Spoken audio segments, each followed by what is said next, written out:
Panorama group, जो सोचता है वो करता है।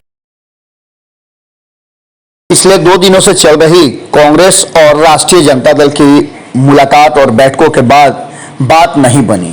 आपको बता दें कि अंतिम दौर की बातचीत भी यूं ही लालू प्रसाद के डोमिनेटिंग नेचर के कारण ध्वस्त हो गई। आपको बता दें कि लगातार ये चर्चा चल रही थी कि लोकसभा चुनाव के पहले चरण की सीटों पर नामांकन की आज अंतिम तारीख है और बिहार में विपक्षी गठबंधन में अब तक सीट शेयरिंग की गुत्थी नहीं सुलझी है।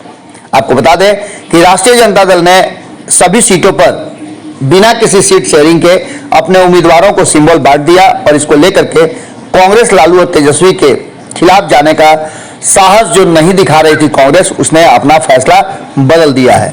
बिहार में राष्ट्रीय जनता दल के लिए कहीं ना कहीं एक बात तो बहुत अच्छी रही कि कांग्रेस ने कभी उनका प्रतिरोध नहीं किया, लेकिन अब कांग्रेस एक नए दौर की तरफ बढ़ रही है और लोकसभा चुनाव के पहले चरण में बिहार की 4 सीटों के लिए 19 अप्रैल को मतदान होने थे।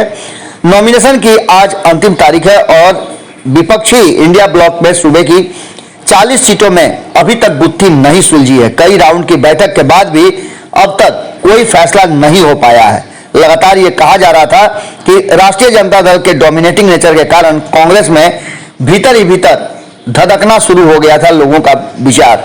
ऐसी स्थिति में कई सीटें हैं जिसको लेकर के मामला फंसता हुआ दिखाई दे रहा था। आपको बता दें, बैठकों का दौर चलता रहा लेकिन समाधान सामने नहीं आया। ऐलान का इंतजार अब भी हो रहा था। इसी बीच में आपको बता दें, जो खबरें हमारे पास आ रही है कि इस पूरे मामले को कहीं ना कहीं कांग्रेस के हाईकमान की बात अगर कहें तो उनके मीटिंग्स के बाद जब कोई निकल करके बात नहीं आई सामने, कोई समझौता नहीं हुआ, तो प्रियंका गांधी सामने आई हैं। आपको बता दें कि आपको जिस तरह की बातें आपको सुनने को मिली होगी कि पहल प्रियंका गांधी ने किया था पप्पू यादव की पार्टी के विलय का। अब बिहार में एक और मामला सामने नजर आ रहा है। पप्पू यादव ने कल ही बहुत ही दुखी मन से यह बात कहा कि वो पूर्णिया को नहीं छोड़ेंगे, भले राजनीति छोड़ देंगे, संन्यास ले लेंगे। इस बैठक के बाद भी लगातार जो दिल्ली में चल रही थी उसके बाद भी कुछ निकल करके सामने नहीं आया। बुधवार को किसी भी वक्त विपक्षी गठबंधन की सीट शेयरिंग का फॉर्मूला सामने आ सकता था। ये चर्चाएं तेज थी, लेकिन इसके बावजूद भी आरजेडी कांग्रेस के साथ मिलकर बीजेपी की अगुवाई वाले एनडीए को पटखनी देने का जो कसम खाती रही है, उसमें कहीं ना कहीं एक बड़ा गैप नजर आ रहा है, बड़ा हेतु नजर आ रहा है। बिहार कांग्रेस के नेताओं ने सूबे की दर्जन भर सीटों पर अपनी दावेदारी की थी। विपक्षी गठबंधन से जेडीयू की एग्जिट के बाद ऐसी चर्चा शुरू हो गई थी कि अब कांग्रेस के लिए अधिक सीटें पाने का राह आसान हो गया है। जो लड़ाई है 2024 की, वो कहीं ना कहीं कांग्रेस वर्सेस भारतीय जनता पार्टी है, लेकिन इसके बावजूद भी बिहार में राजनीति के कई ऐसे चेहरे हैं जिन चेहरों को लालू प्रसाद ने फुल स्टॉप लगाने की कोशिश की है।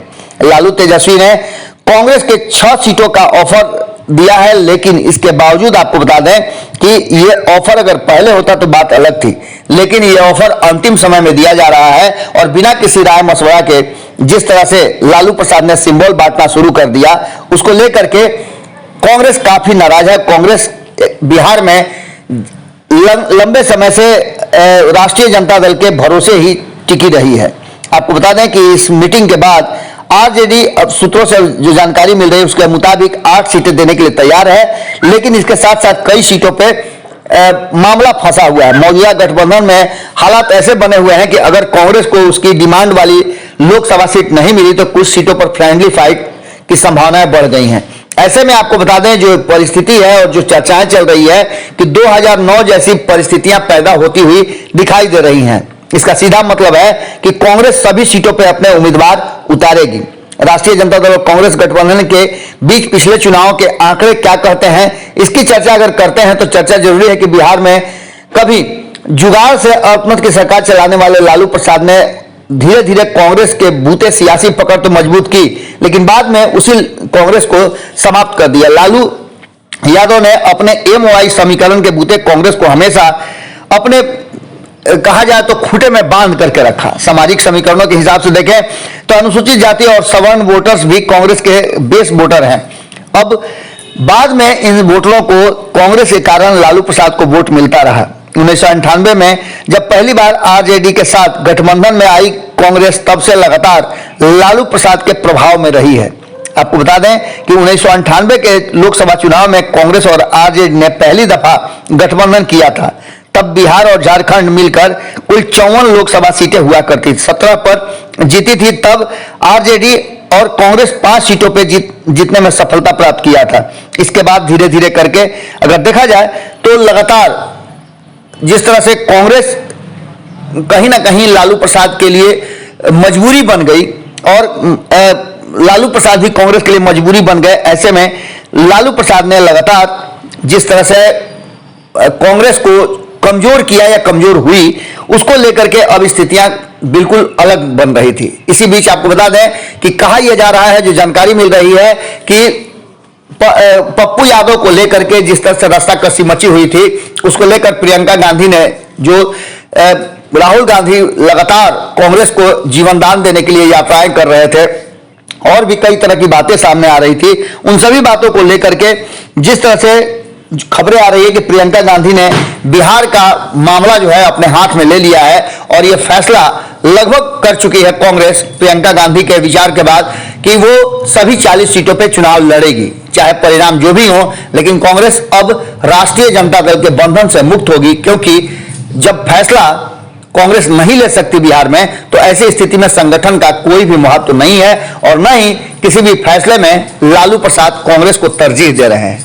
मामला बिगड़ चुका है और देखना होगा कि अब आगे क्या होता है। अगर ऐसा हुआ तो मान के चलिए कि भाजपा के लिए और एनडीए के लिए रास्ता और आसान होगा, लेकिन एक बात जरूर होगा कि कांग्रेस के बहुत दिग्गज नेता, पुराने नेता जो राष्ट्रीय जनता दल के चंगुल से आजाद होने की कल्पना कर रहे थे और कांग्रेस को अपने दम पर अपना अस्तित्व खोजने की, अपना पहचान करने की बात कर रहे थे, उनको बड़ी राहत मिलेगी। क्या होगा ये तो आने वाला वक्त बताएगा और इंतजार कीजिए। 12 से घंटे में सब कुछ साफ नजर आएगा, क्योंकि पहले चरण में तो कांग्रेस आउट ही हो गई है पूरी तरह से। पहले चरण के चुनाव में लालू प्रसाद ने एक ऐसा दांव खेला जिसमें कांग्रेस कहीं नजर नहीं आ रही है।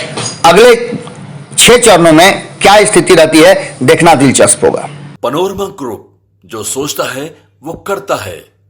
अगर ये वीडियो पसंद आई और वह बिहार के राजनीति और बिहारियत से सरोकार रखेनी तो सब्सक्राइब बटन दबा के चैनल के सब्सक्राइब कर ली। ओजे एगो घंटी बा, ओकरा बटन दबा देला से कुल सटीक और मारक खबर रुआ मुफ्त में मिल जाई। अगर रुआ पत्रकारिता के हमनी के नया प्रयोग में सहयोग कर चाहतानी तो ज्वाइन बटन दबा दी। पेटीएम नंबर नोट कर ली 9386816700। धन्यवाद।